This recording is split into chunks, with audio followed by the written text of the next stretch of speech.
Welcome back नाज़रीन, clinic online में दोबारा खुशामदीद। जिन व्यूअर्स ने अभी ज्वाइन किया है, अभी ट्यून अप किया अपने टेलीविजन्स को, मैं उनको बताता चलूँ कि आज हम एक ऐसे मसले की बात कर रहे हैं जिससे हम या खुसूसन हमारे बच्चे अक्सर व बेशतर दो चार रहते हैं। वो है डायरिया। कहने को तो शायद बहुत आम सी चीज़ लगती है, लेकिन ये एक ऐसी मौलिक चीज़ है कि जिस बच्चे को हो जाए, अगर उसका सही तरीके से इलाज ना किया जाए तो पाकिस्तान में एक अंदाजे के मुताबिक 2.5 लाख से ज़्यादा बच्चे जो हैं मौत का शिकार हो जाते हैं हर साल डायरिया की वजह से। और डायरिया के असबाब क्या होते हैं और किस तरह से इनसे बचा जा सकता है, इस हवाले से हमारे साथ मौजूद हैं आज कंसल्टेंट पीडियाट्रिशियन डॉक्टर नुमान साहब और हमारे साथ professor of microbiology doctor Shaheen शराफत साहिबा। डॉक्टर साहबा, ब्रेक में जाने से पहले आपसे बात हो रही थी कि मैं बात कर रहा हूँ उन बच्चों से जो अभी इस दुनिया से आए, नौज़ायदा बच्चे, इन्फेंट्स जो हैं। यहाँ से हम शुरू कर रहे हैं। क्या क्या वजूहत होती हैं कि ये बच्चे जो हैं जरासीम से इनका इनकाउंटर हो जाता है, रिश्ता जुड़ जाता है? जब बच्चा पैदा होता है तो उस वक्त तो समझें कि उसके जिस्म के अंदर जरासीम नहीं होते हैं। जब वो बाहर सांस लेता है, जब ग़िज़ा यानी 0 मीटर बच्चा है पूरा। हाँ, जब माँ के दूध की शक्ल में या किसी भी शक्ल में उसके जिस्म में पानी और ग़िज़ा दाखिल होती है, तो हमें एक चीज़ होती है नॉर्मल फ्लोरा, जो जरासीम कुछ ऐसे हैं जो नुकसान नहीं पहुँचाते मगर जिस्म के अंदर मौजूद होते हैं।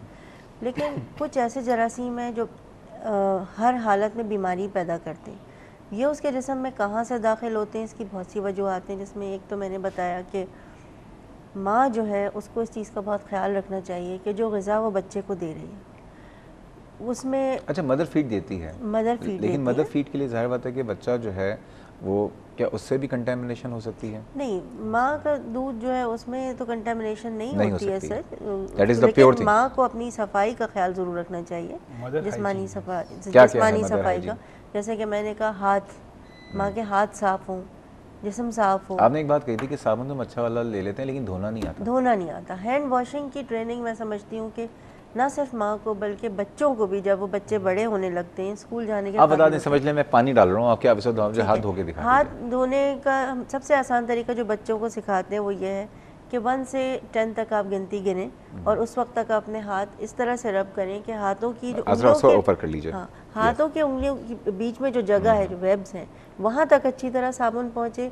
जो नाखूनों के नीचे का हिस्सा है वहाँ पे साबुन पहुँचे और अच्छी तरह से फिर मतलब हाथों को साफ़ करके, मतलब पानी से भिगोकर और फिर साबुन लगाएं, क्योंकि पानी की मौजूदगी में जितने भी साबुन या हैंड वॉशिंग सॉल्यूशंस होते हैं उनकी एफिकेसी बढ़ जाती है। आपने बात सही कही है कि हमारे यहाँ साबुन तो बहुत महंगे वाले लाते हैं, लेकिन हाथ धोने में जल्दबाजी बहुत होती है। बस पानी मार डाला, हल्का सा रगड़ा, जी हाँ, और ख़त्म, अल्लाह खैर सल्ला। तो उसमें हम ये सिखाते हैं कि 1 से 10 तक गिनती गिने और उस वक्त तक हाथ को अच्छी तरह रब करें, उंगलियों के बीच की जगह को और नाखूनों के नीचे की जगह को ज़रूर साफ़ करें। ठीक है। उसके बाद अच्छी तरह हाथ, और जिनकी ख़वातीन के नाखून बड़े हैं वो अपने नाखून, मेरा मशवरा है कि जब उनके बच्चे छोटे हैं जब तक वो कटवा लें, क्योंकि ना सिर्फ गंदगी होगी, बच्चों को स्क्रैचेस भी लगेंगे। ठीक है। इसका बड़ा कॉमन चीज़ होती है जब वो फीड कर रहे होते हैं, वो जो सो कॉल्ड ये लोग फीडिंग के लिए जो ब्रेस्ट को सपोर्ट दे रहे होते हैं बिटवीन द 2 फिंगर्स, वो भी हाथ, तो उसमें ये होता है अक्सर बच्चे के मुंह से गुजरती है चीज़, बिल्कुल, and that is the prime thing जिसमें आप इन्फेक्शंस को आप एक्सेप्ट वो जीआई ट्यूब में जा सकता है और वहाँ पे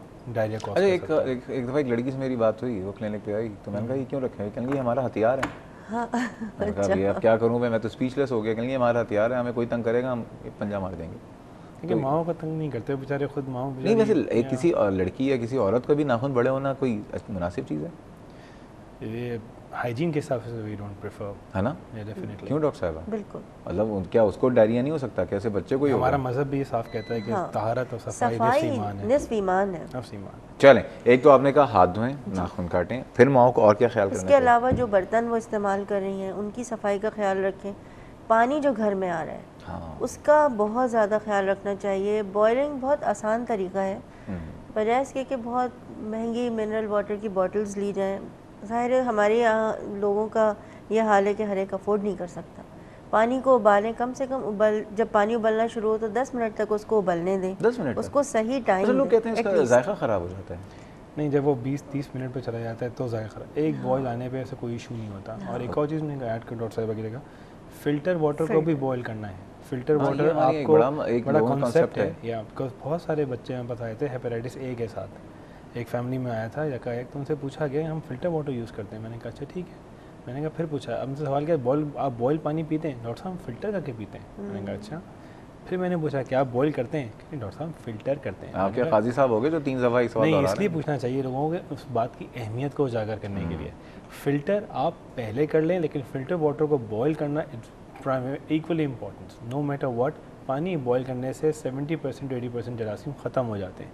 मोस्ट वायरसेस एंड बैक्टीरियाज जो कि इंसेस्टेड नहीं होते, एग्जैक्टली वो ख़त्म हो जाते हैं। भाई फिल्टर्ड वाटर क्या होता है? जो सस्पेंडेड पार्टिकल्स हैं वो उसको फिल्टर करते हैं, जो जरासीम मौजूद हैं वो तो अपनी जगह मौजूद है। और फिर मसला एक ये भी होता है कि लोगों ने फ़िल्टर तो लगा लिया लेकिन उसकी मेंटेनेंस पे तवज्जो नहीं देते और वो फिर उल्टा नुकसान होता है, क्योंकि जब वो बिल्कुल चोक हो जाता है और उसको साफ़ नहीं किया जाता, फ़िल्टर को चेंज नहीं किया जाता, तो वो उसमें जितनी भी आलूदगी है वो पानी में शामिल होने लगती है। उल्टा फंगस वहाँ आना शुरू हो जाता है। फंगस आना शुरू। फंगस और एक और बात है, बहुत से जो हमारे वायरसेस हैं वो इतने छोटे होते हैं कि वो फिल्टर्स में से निकल के स्लिप आउट हो जाते हैं।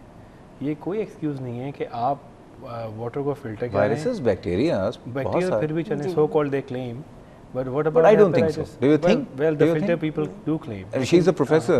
Do you think कि filter water filters के अंदर जो है microbials filter out हो जाते हैं? है ना, वो तो नजर ही नहीं आते, ह्यूमन आई तो उनको देख ही नहीं सकती। सॉइल पार्टिकल्स हैं, डस्ट पार्टिकल्स हैं, दूसरी जो पार्टिकल्स जो हैं वो क्लीन हो सकते हैं, लेकिन माइक्रोबियल्स तो।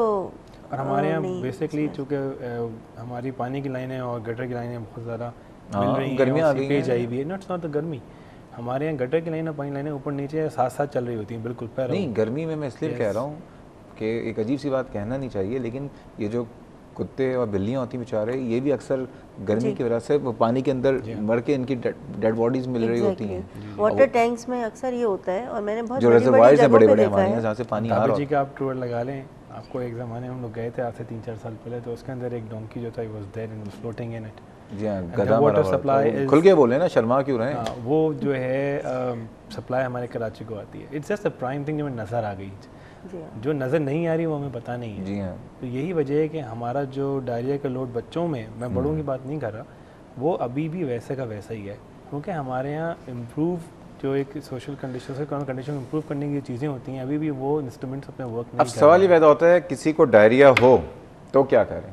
ये जो हमारे पुराने टोटके हैं, चूरन खिलाना बच्चे को या कुछ और चीज़ें खिलाना और उसके बाद ख़ुद ट्रीटमेंट करना, तो क्या मुनासिब क्या होता है? सारी बातें करेंगे, लेकिन वक्त हुआ एक छोटे से ब्रेक का, हमारे साथ रहिएगा।